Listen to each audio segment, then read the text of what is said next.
Hello there, everybody. I'm Amy, And I'm Molly.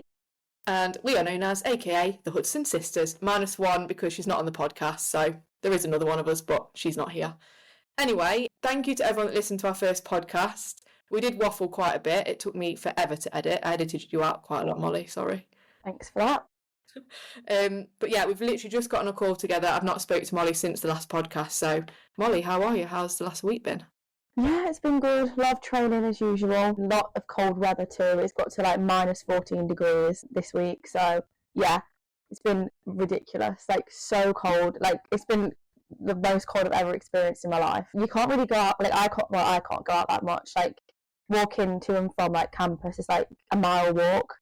So, like, luckily my friends who I live with have cars, so they just drive me everywhere. Because I think if I walked, I'd just freeze. Because I spent like 5 minutes outside and my face went completely frozen and my lips were numb. What, is it icy on So the road, cold. on the pavement?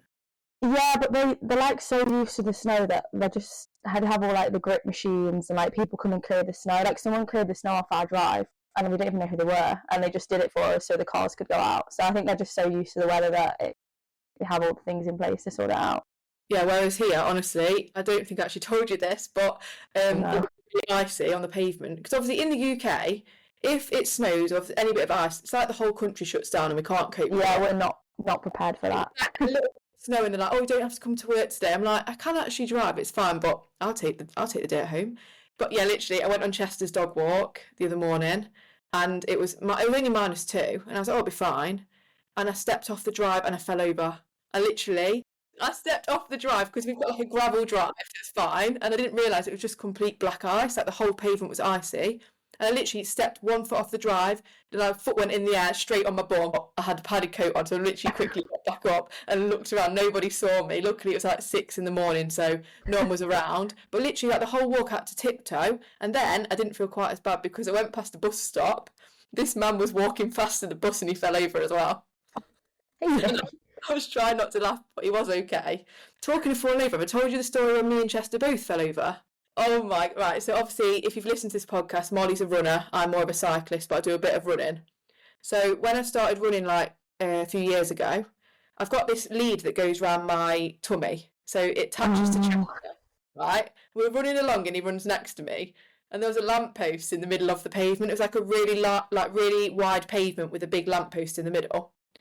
And for some reason, I don't know how it happened, but I went one side of the lamppost and Chester went the other side. And the lead like stretched, and then I got pulled back, and we both fell over because, like, I don't know how it happened, but I fell backwards and Chester fell on top of me. Embarrassing, but like, that would have been it was so horrible. funny to see. I wish I could have recorded that, but I literally got up really quickly, and Chester looked really like scared. What are you focusing on at the minute? I'm preparing for my season opener next weekend, so I'm doing the mile. I was meant to be racing this weekend. I was supposed to be doing a 400 and a 500 with 10 minutes recovery. He's pulled me out of it now because we had like a conversation today at the track and I want to focus on doing the mile. So rather than like, that's more like 800 training. Yeah. So I'd rather like save myself for next weekend and try and give it a good go and qualify for nationals. But yes. Anyway, how's your week been? What have you been up to? Just working, really. Yeah, I've been busy, but I look, if you were seeing me on a video right now, I look like a tomato. Molly can see me, but the audience listening can't. The man and his cat, whoever is listening to this. I'm so red because I've just done a ramp test, which is basically, But like Mum after she finishes a run and she looks like a beetroot. I do look like a beetroot, literally. It's when you have to, like, have you done a ramp test in running? No, wait, explain it to me and then I might. So you do like a warm up, and then I suppose you don't because it's in watts. So when you're on a bike, Yeah, probably not then. every minute it will go up by 20 watts, and you just have to keep going until you can't go any longer.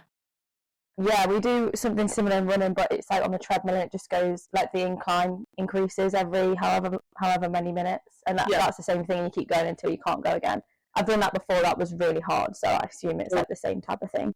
Yeah, because you just keep pushing, then you just can't go anymore. Yeah, until you can like you're at your limit. So you just like off the treadmill at the end, you're like dead. I think mentally, I find it hot. Like I feel like my body could go further, but mentally, I'm just like I'm done now. And then well, I did read a book last year for my indoor racing. It's called How Bad Do You Want It? I recommend the book. Don't know who it's by. It's a very good book. And they do loads of examples about like the Tour de France, running, different sports. And it says about how like the mind is the biggest part of like anything. It's like your body can keep going until you die, basically, but your mind stops you until you get to that point. Yeah. So, sorry, you go. Sorry, you go, Molly. So yeah, that really helped me last year for my indoor racing, because it's like, well, I can keep going till I like die, basically. But you just, obviously, your body stops you before you get to that point. So it's like really like helped me running, because it's like, oh no, I can do this. It's my mind's telling me I can't. So it's a really good book to read if you like struggle with mental side of sport. It's called, I think it's How Bad Do You Want It? Okay. I actually have the copy, so I'll have to give it to you. I think I'm going to read that, because I definitely like, I know that it depends how stressed I've been. If I'm tired and I've had a busy week, I give up a lot more easily. Like, I feel like I'm mentally strong on, like, I can ride all day and I can keep going, keep going. If I want to do something, I will do it. But then it's like when I do a ramp test or something, I came off it thinking I probably could have pushed more, but my mind just gave up. I feel like it'd be even more effective for cycling, because you do it for so long. I mean, I run the mile, so I'm not going to exactly kill myself off running for less than 5 minutes. But yeah, it's like for endurance sports, how it's so easily to like such a battle with the mind, and you can so easily give up. But you have to just remember that you can keep going. I always tell myself like pain isn't forever. When I did temporary. Pain is only temporary. Yeah, and you forget about all of it. Like, I mean, I know both of us don't have kids, but people have kids more than once, so they must forget about the pain. That's true. That's true. Yeah, that's for a few years' time if we ever decide to have them. At the minute, I've got no plans because cycling. Well, you've got Chester. He's your baby. Chester's my baby, exactly. But I think I am going to read that book, because I did announce my Tour de France ride, like on Instagram. Yeah, I saw that. Very exciting. Now it feels real, but I'm going to be riding 30 days, like 200k a day, so I'm going to need mental resilience. Should we do the moan minute? Yeah, I've got a good one this week. Right, okay. Yeah. So if you've not listened to our podcast before, every week we do a moan minute, because I actually read in a book or something that it's really good to let all your moaning out in a minute, then you feel better after. You feel like, you've released some stress. So, we don't like to be negative, but we all like a moan sometimes, and it makes you feel good. So if it makes you feel good, we'll do it. Right, Molly, let me get the timer for you. Last week, Molly, you did go over your timer, and I tried to stop. I'm sorry. You were on a tangent and you didn't stop. So when it gets to a minute this time, it's cut off, okay? Okay. Right, stop watch. 1 minute. Are you ready? I'll tell you when. I'll hold my hands up 10 when you've got 10 seconds left. Okay. Right, 3, 2, 1, go. Okay, 2 words for you. Treadmill walkers. So now the weather's so bad in Boston, like we're all running on the treadmills, like my whole team were at the treadmill in the gym. You go in there, there's like 4 floors of the gym. Each floor has treadmills on, like a lot of treadmills.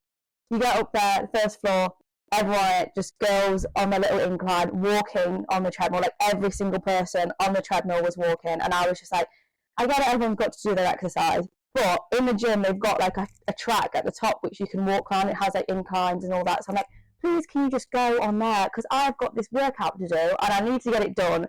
And like, it's so frustrating when people around you are just walking on the treadmill and you're there like, I need to run on the treadmill. And then like, I can't run outside because I'm going to slip over. So it's just like so frustrating, because it's like, can you just walk outside? I know it's slippy for you, but like, running outside is more dangerous. So every time I go in there, I just can't stand it. Treadmill walkers, I'm sorry guys, but I just can't stand it. And stop. That's a good moan, to be fair, Molly. I think someone's rattled you there. No, it's because every time, I don't mind it occasionally, like I know people got to do what got to do, but like it's been every single day, and like my whole team, we all have to go and we're just the same thing. We're like, oh, again. Well, okay. Do you feel better now? Yeah, now I'm not going to talk about it anymore. I'm going to be really friendly and let them get on with it and just take a deep breath. Good, you've let it out. Yeah, and hopefully the weather will get better and I can run outside again. So, yeah, perfect. Okay, you ready for yours? Yes, I'm ready for mine. Okay, 3, 2, 1, go. I've got 2 words for you, Molly. Life admin. I can't be bothered with it. Who makes all these stupid little admin things in life? I mean, yes, I know it's important. A car is an MOT, service, all that sort of stuff, replying to things. I can't be bothered with all the admin that it takes. I had 3 emails this week, like, oh, you need to renew your house insurance, you need to renew your MOT's due next week. Thanks for the notice on that. I thought you got like at least 3 weeks notice. Had to book an MOT because it runs out while I'm in Calpay. That cost me £810. I mean, for goodness sake, it's probably worth, it's probably better me to sell my blooming car. It's probably not even worth that much. So life admin, just things costing money. I can't be bothered with it. Even just little things like, when the dog food runs out and you forgot to do it. I mean, these are all my own problems, things that I should be on top of. But, just life admin stuff like, little things like people posting stuff for your door, I can't be bothered with it. Then I've got to walk to the blooming, recycling bin to put a leaflet in that I don't even want. Maybe I should put a sign on my door saying no leaflets, because I'm sick to death of things costing money and life admin, basically. And I just went off a tangent. I'm done. I think I might sell my car, to be honest. That feels better. I mean, you may as well. You never really drive, you're always cycling. I mean, it's good for the environment, really, isn't it? Yeah. I just hate how much money. Maybe it shouldn't have been life admin, it should have just been car costs. Because cars just cost so much. I'm not joking. Like MOT, insurance, tax, petrol. Yeah. Talking of cars, this woman the other day, I was walking Chester, you know where I live, you know the main street. Yes, I do know where you live. There was this woman, I don't know what had happened, like whether she was maybe blind or only just passed a test or something, but seriously, she nearly ran me over because she drove, first of all, I was watching her, she drove out of a junction without looking straight out of junction, turn right, cars coming both ways, both had to stop and beep. Yeah. Then I was just stepping across the pedestrian crossing, and because the one car had stopped, and she just drove straight through the crossing, nearly ran me over. Oh my, you can't do that. No, and then I was watching her, and she went up to the roundabout near Tesco. No, looking just straight over the roundabout, cars were stopping, beeping, everything's like, what is going on? Seriously, I don't know what she was doing or where she was from. It's giving main character energy. It's just her world we're living in.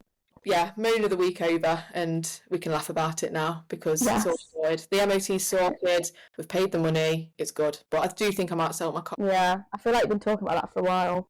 I know, I have been talking about it for ages, but then I just think, if like I need to go somewhere and it's too far to sell. Yeah, it's like an emergency or something. I regret it, yeah, Anyway, that's an one to think about.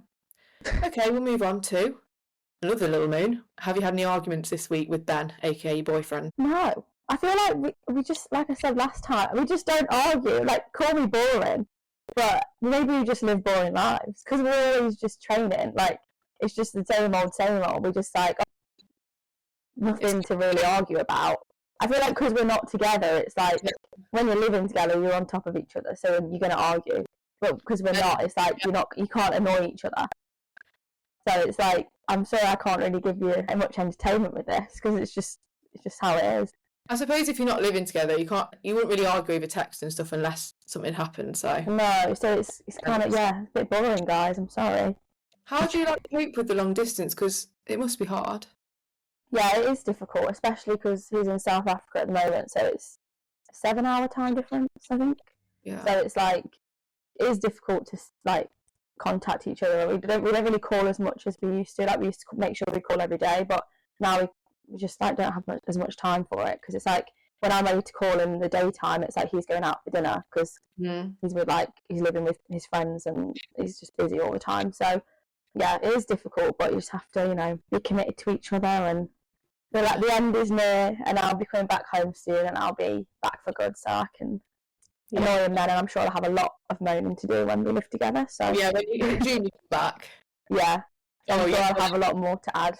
We'll have every week from June then. Yeah, I was going to say if there's any arguments to have with my friends that I live with, but we don't really argue either. Like we all just kind of just get on with our lives. Like no one really gets annoyed at each other. That's good. Yeah, but I'll have to have a think if anything happens in the friendship group. But no, we're all just pretty chilled, which is nice. That's nice. It's good that you don't have an argument. I'm glad you do. I mean, me and Carl are married, so we live with each other, so it's normal we don't have massive arguments, but we just have disagreements. Miss Kyle is so stubborn, literally. Yeah, I didn't realise how stubborn he was, but sorry Kyle if you're listening, but you are a little stubborn arsehole. He is stubborn. If he gets an idea in his head, or if he gets annoyed about something, he will not, he has to I don't know, you can't speak to him, he won't change his mind until Then again, that's a bit like you. If you get an idea in your head, you have to do it or you want to do it. So I know. Both of you equal a nightmare, really. No, because when we're both when we both think something different, we're both so stubborn. That's all about sacrifice. When you get married to someone, you can't change the person to fit with how you want them to be. You have to just accept how they are, and you have to accept their good bits and their bad bits. No one's going to be perfect. So Kyle, some of his bad trait is he's quite stubborn, but then he's got so many good traits. You've seen how he's so supportive. Through all my mental health struggles and stuff, he's been there. He literally is so caring, and he's he's funny. He has a laugh. Yes, you can't be too mean to him, really. You can't be too mean, but he is stubborn. But Yeah, it doesn't change how he is. no. But to be fair, we haven't really had any arguments this week, apart from just literally before the podcast. Kyle was like, oh, he's getting really angry about the bike boxes because Oh, we're yeah. going to Spain and we have to put the bikes into the bike box. And mine's really easy. Like, you literally just take the wheels off and put it in. His, you have to, like, take the handlebars off, take everything off. It takes forever. Oh, And he was just, I could just hear him in the lounge, like, swearing and, you know, oh, getting really, like, good, like, slamming stuff around. And I was like, Kyle, stop getting, like, why are you getting so stressed? I was like, just chill out. We're going to Spain. Like, that's really a nice thing to do. Like, we're really privileged to be able to go to Spain and go on a bike holiday. Don't get stressed about putting your bike in the bike box. There's bigger things in the world to stress about. And he yeah. was just, oh, but I'm really busy and I'm in a rush. And I was like, what are you rushing for? I was like, there's no rush. I'm not making you dinner. I was like, I'm not making you dinner till I've chatted to Molly, so you can take all the time you want. It was like hard though, like in the heat of the moment when something's like really frustrating you, you don't see anything other than that, and it's like just really annoys you. It's really hard. I get annoyed really easily, and you do too. Same. He's going to go into airport dad mode when he flies, isn't he? He's going to be all everything organised, knows what he's doing. You can just picture it. I know, but like he does get angry about stuff. I'm like that. You can reflect on it after and be like, oh, I shouldn't have got angry about that. Like in the moment, I get so annoyed. Like, I try to be better at it and take deep breaths do help, I must say. I'm always easy just to snap, and then I'll feel really bad after. It's like when I was younger, Mum used to say I'd have a right little tantrum and strop, and then half an hour later I'd be writing her a little, to Mummy, I'm sorry, love Molly, like a little sorry card. And she used to do them all the time, and I was like, that really is what I'm like now too. Like I'll like snap at Ben, and then like 10 minutes later I'd be like, oh, I'm sorry, like I didn't mean it. I'm like that too. I can't help it. I get really angry. That's when I slammed the door the other week and Carl told me off. The Hudson sisters, what can we do? It's a Hudson All trait. the same, yeah. We did grow up with each other, like making us. Remember those challenges we used to make each other do? Yes, we used to make me do because I was the baby. So Molly's the youngest sister. We've got another sister, Bethan, in the middle, and then I'm the oldest. And we always used to to be fair, Molly, you've turned out pretty well because Oh, thanks. it was this one time. I remember we were on the way to France on a family holiday, and remember Mum bought these 1.5 litre bottles of water, and I was I like 9? No, you must have been like 5. Yeah. I think it was about 8, and I was like 11. Yeah. Maybe you were 4. I don't know. For some reason we were like saying, oh Molly, if you drink all this big bottle of water, no, first of all it was like, if you drink a quarter of this bottle you'll have like a dolphin bladder, and if you drink half the bottle you'll have, I don't know what's bigger than a dolphin, like a seal bladder, but if you drink the whole bottle you'll have a whale bladder. I remember it, and I was really like wanting to do it because I was like, oh, like I need to impress them, I need to do what they say. I remember I was getting really stressed about it. And then remember when you ate the whole, those Cadbury bars, the big one? Yes, I think that was the same journey. I ate all the Galaxy bar. You eat the whole massive bar of it. I remember I was like really hyper. Yeah, you weren't like refusing that one. You were happy to eat the whole bar. I was happy to eat it all. I was like, okay. And then Mum found it. She was like, girls, what's going on? Who's eating all the Galaxy? And we were like, Molly's eating. She was like, no, don't be so silly. I was like, yeah, Molly's literally eating the whole Galaxy. But they told me to. Anywho, moving on, I'll be here all night. Yes. Should we talk a little bit, should we go into, we do like to talk in this podcast about movement and mental health. So, I mean, I've struggled with my mental health. Molly's aware of it. I'm quite open about it because I like to raise awareness, and, I think the more people that talk about it, that the more people can get better, and it's just a normal thing. Lots of people struggle. Molly, you've done I'd say you're very mentally resilient from dealing with what you've had to deal with growing up. I'd say so, yeah. This time last year I was not the same person that I am now. Went through a lot of trouble here with coaches and stuff like that, but I won't get into that today. And it was a really hard time actually, but I managed to find a way of coping, and I did a lot of like journaling. So I'd write down like how I felt to like, it's almost like when it's in your head, it's like stuck there, whereas if you get it on paper, it's almost like you get it out of your head and it's on there and you can just like shut it away. So that's what I did. It was like a really weird time for me because I never really struggled with like mental health or anything like that before, and it was like really new, and I was like, why do I feel like really sad all the time? But now I'm a lot better. So I'd say anyone who is struggling, I think journaling's was really good for me. I mean, it's hard at first because it's like, oh, what do you even write? You don't have to write anything. It doesn't need to be structured. It can just be words. It can be drawing. Like in a book, I just bought a book that I liked, had a peacock on because someone told me that my animal was a peacock because I'm colourful and bright, and I was like, yeah, you know what? I'm going to have a nice peacock on the front of it to remind myself that I'm a vibrant, fun person. Even though I didn't feel like it at the time, I was like, that's my inner spirit animal, apparently. Or I just look like a bird. You look like a peacock today because you've got your hair up. Yeah, my hair's sticking out the top. So yeah, I just found something I liked, and just, it doesn't even have to be structured. I just like did it when I wanted to, and made me feel a little bit better. But yeah, that was me. But now I'm like, yeah, just living life. Everything's going well. Obviously, it's a lot of training, so I do struggle with like just being tired mentally and like being able to keep going all the time and doing good sessions and making sure I'm always on top of like everything. But yeah, I just find ways of coping. I listen to music a lot. That helps me. And also, like, just running in general just helps, because it's like, even though some of the runs are hard and it's like, oh, you can't really think about anything other than the pain, sometimes when you're doing the easier runs, you can just like, well, when you can go outside, it's a lot nicer and just see like the nature. Whereas now it's like on the treadmill and I'm just seeing all the treadmill walkers, and I'm just like, this is not peaceful, but it's fine. Yeah, I think that's really good. I think journaling is something definitely, when I was struggling, that's something definitely that I used a lot, and that's why I wrote my book from the journals that I wrote. But also, like you say, like, just exercise helps so much. Like, just after I come back from a ride, I always feel so much better. And like you say, like the pain, when I was struggling, like, because I struggled with like thoughts in my head and like anxiety and worries and things like that, when I first started riding, I used to find it a lot harder than what I find it now. I still find it hard. Obviously, going up a hill is never easy, but because it was like, so hard, and when all you can do is focus on your breathing or like how much your legs hurt, you can't think of anything else. So then it takes your mind away from like whatever you're worrying about. Yeah, I find that really helpful.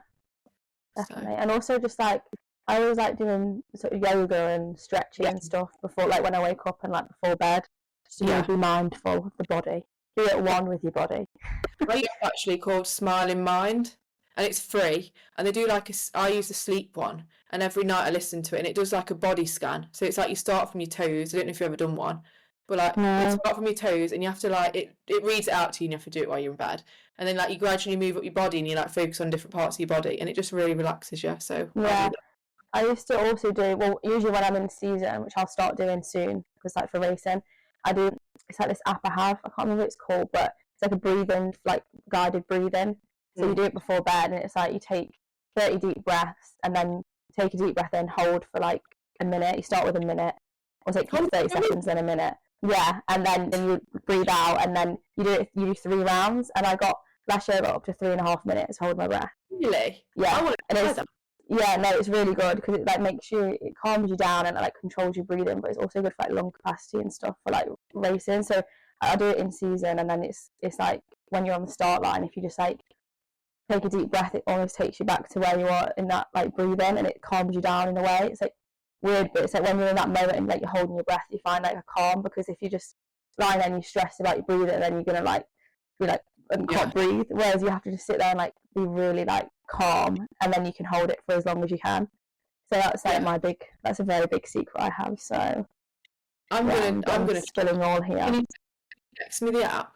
I'm gonna try that, because I find like when I'm rushing through my day, I always say it, like I do a little mental health tip on my Instagram each morning. And when people say it to me, it's like, oh, it's silly. Seriously, if you're like rushing around, like sometimes I'll be doing the pots, and I'm like doing the pots really fast, like in a rush for no reason, like I don't need to rush. Just like stop and just take like 3 or 4 deep breaths, or like breathe in for 4 and breathe out for 6, and just do it a few times, and it makes a massive difference. You don't think it would, but it actually really, really does help. So, and it's free. Yeah. Like it's free to do it. But it also helps me like go to sleep. Like at first it didn't really relax me, because I was like stressed about holding my breath, but you just do it for as long as you can, and then you get into routine, and then you get better and better each time, and then you learn to like be in like the zen moment of holding your breath, and then you find like a real extra calmness, and it's like afterwards you're like really calm because you've like been breathing. Like it's hard to explain, but if you research on it, it is like a natural high. Oh, right, so you've not been taking illicit drugs then? No, I haven't been taking illegal drugs. It's all natural. God, I'm glad to know about that. I think this week then, my thing is I'm going to try and do some more deep breathing, calm down. I've been rushing around like a headless chicken. I'm going to read that book you said. How much do you want it? It's how bad do you want it? And like the big thing, the big like quote is like how bad do you want it? So it's like when you're in that pain, when you're running or cycling, it's like you go back to that thought of how bad do you want it. So it's like in a race, I'm like, oh, you've got to want it like more than anyone else in the race. I'm going to have that mindset when I do the France thing because I want it bad. Because when you're in pain, just think, how bad do you want it? Yeah, there's been some people that have like, everyone's been really positive, but some people have messaged me like, oh, the challenge you've set yourself is impossible. There's no way you'll do that. Seriously, like they've been putting like, oh, it's going to be too hot. You won't cope with the heat. You're not a pro cyclist. There's no way you can do it. But that just literally, I was like, no, I'm not trying to be a pro cyclist here. Well, that's going to end up pushing you on even more wanting to do it if it's negative. The more people that tell me I can't, the more I want to do it. You can do anything you set your mind to. Yeah. You believe you can do it, you'll do it. If you don't think you can, then you won't. Apart from, if you believe you're going to grow wings and fly into space. I mean, be realistic about things. The Olympics tomorrow to be a 800-metre runner, that would be, unrealistic. But yes. I get the message, Molly. Believe, self-belief. Thanks for ruining that. It's okay. Trying to be motivational. Well, you can't do everything.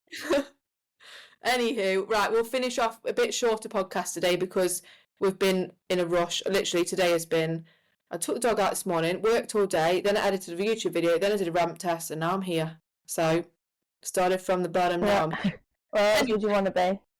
I know, well, to be fair, I do love catching up with you, and it's nice that we get to do this together. You too. Yeah. Right, we'll finish off today then with a random question each. So, okay. Have you got a random question for me? I've got one. Sweet or savoury? Sweet, every time. Really? Tooth, I'm always undecided with that question because I think about how much I love cheese, and Kyle would say the same thing as me. Yeah. But I love cheese, like cheese and crackers, or just cheese on its own, cheese on toast. I go to. Half a block of cheese on this tea and toast this morning. I'm not joking. At lunchtime, he had half. He has a problem. He does have a problem. Every time I go to shopping, he's like, "Can you get me some cheese?" I'm like, "I bought a block of cheese 2 days ago." Well, it's like whenever we have curry at home. Whenever Kyle's around, we literally use like all the cheese on the naan. It's like me and him. He's waiting so much on. Yeah, I love sweet. Sweet's my favourite. Yeah, if you had to put it down to it, I feel like I wouldn't be able to not like ever eat a brownie again or like a pancake or something. So. Yeah, I do love sweet. Sweet, yeah, to me it's a no-brainer. Sweet treat. Going to a restaurant, it's dessert. Yes. Yeah, please. Sweet treat all the way. Right. Little question. I haven't actually thought of a random question, but I'm going to think of it right now. Let me just think. Okay. Would you rather... Oh, God. Would you rather walk backwards for the rest of your life? Yes. You only walk backwards. Yes. Or I can't think of another one. Or would you rather? Can't think of anything else. Hang on. Would you rather walk backwards for the rest of your life? Yes. Or only be able to watch one TV program for the rest of your life? And the TV program is. I say it depends what the TV program is. Is Love Island, and you can watch a new series each year. That's the only TV you can ever watch. You can't watch anything else on TV. I do love Love Island. That's difficult. Because I never used to watch TV that much, but since being here I watch it a lot, so the only thing I have to like do that's fun other than running, so then walking backwards would be like really bad for your like left. I don't know now. That's hard. So walk backwards and everyone else is still walking forwards. Yeah, it doesn't count for training sessions. So your training sessions you can do normal, so you can still train, but in between training and everything, you have to walk backwards everywhere. Watch Love Island for the rest of my life. Really? I feel like my quality of life would just be shite if I had to walk backwards everywhere. Like then I'd have to make everyone who I'm with walk backwards too. I don't want to walk. Like imagine like going out with Ben and I'm just walking backwards. Well, at least I could see him walking that way. But yeah, no. I think you wouldn't be able to watch the Olympics or anything. Well, I'd have to. Well, I could go there live. Travel there. Yeah, you'd have to travel. Watch live events. I just have to go to the theatre. Yeah. You'd be able to read more books anyway. Huh? You'd be able to read more books if you did that as well. Yeah, exactly. Actually, yeah, it'd probably be really good for me. Yeah. So yeah, I've actually have better life choices. So yeah, I watch Love Island. Someone I knew didn't have a TV. They just literally never watched telly in their life. I mean, I don't really. That's probably a good thing, really. It is a good thing, but I like to relax and watch a bit of telly, just switch off. Yeah, it's like rewind, switch off. Oh, whoa! What? The car just nearly crashed. It's like a one-way street, and the car was like going the wrong way. The wrong way street. So they're like flying around the corner and it crashed. Really? Oh, yeah, I tell you, this room is brilliant for people watching. I love Carnage people. all the time. So many car horns beeping. So many near Honestly, crashes. I could literally people watch all day. I love people watching, making up stuff. Whenever I go on holiday, like, you know, I've not been on a beach holiday for years, but when you're around the pool, I always like make up little names for people and imagine what they're Yeah. like and what they do and all that. I think we get that from Mum. Me and Mum Yeah. will be sat there and we go for coffee, we won't be speaking to each other, we'll just be listening, and then I'll be like, I did you do hear that? that. It's like, yeah. People get annoyed at me because we go out for dinner and then I'm just sat listening to other, like, oh, did you hear what they just said? And he's like, Yeah. Amy. I'm always like that. Oh, anyway, it's been lovely to catch up with you. Yes, you too. Thanks to everyone that listens. We really appreciate it. If anyone's got any questions or any topics you want us to focus on the podcast going forward, please comment them because we'll try and do that, because it would be probably good to have a little theme each week. We'll get Kyle on the podcast. Oh yeah. We The might cheese not, addict. yeah, we'll get him some cheese in there. We might not have an episode next week because I'm in Spain next week, so we might not have time to catch up. So if you don't hear from us next week, don't worry, we've not stopped the pod. We're just busy. So yeah, living our busy lives. Well, enjoy Centre Parks and have a safe travel to, is it Spain? Yes, Calpe. Yeah. I don't know what Calpe is, but it sounds Spanish. It's a place, but yeah. But no, lovely to speak to you, Molly. Love you a lot. Thanks for listening, everybody. Yeah, thanks fans, listening. followers, subscribers, all that. Yeah, Love thanks. you all. Love you lots, like jelly tots. Goodbye. Bye.